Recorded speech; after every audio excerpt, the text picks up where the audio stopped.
Кривична пријава поднесе ВД градоначалникот на општина Кочани Венко Крстевски против угостителите заради узурпација и бесправна градба. Како што истакна на денешната пресконференција, инспектор за животна средина ќе ги проверува елаборатите на сите угостителски објекти во трговскиот центар во Кочани.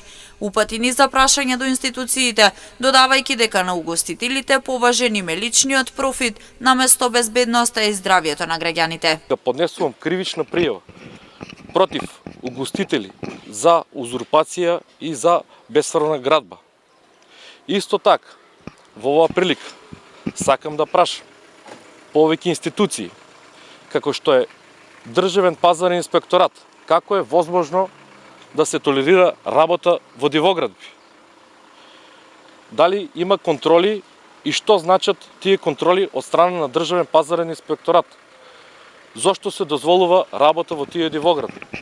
Сакам да прашам до Агенција за храна и ветеринарство, како е возможно да се добие ХАСАП дозвола за угостителски објект кој што служи храна, доколку кујната е дивоградба?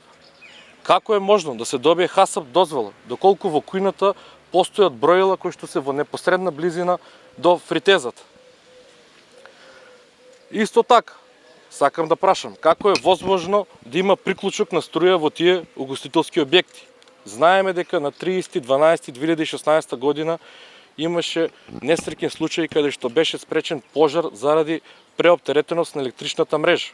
Крстевски, одговарајќи на новинарско прашање, кажа дека терасите на угостителските објекти во центарот на Кочани ќе бидат срушени, ама без конкретен одговор кога. Ќе се рушат ли терасите на угостителските објекти? Да, започната е постапка за рушење.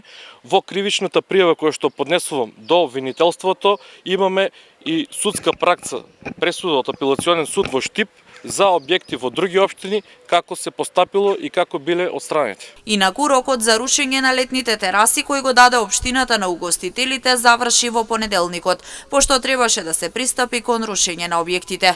Крстевски претходно истакна дека ако сами не ги отстранат објектите, тоа ќе го направи приватна фирма, а трошоците ќе бидат на грбот на сопствениците.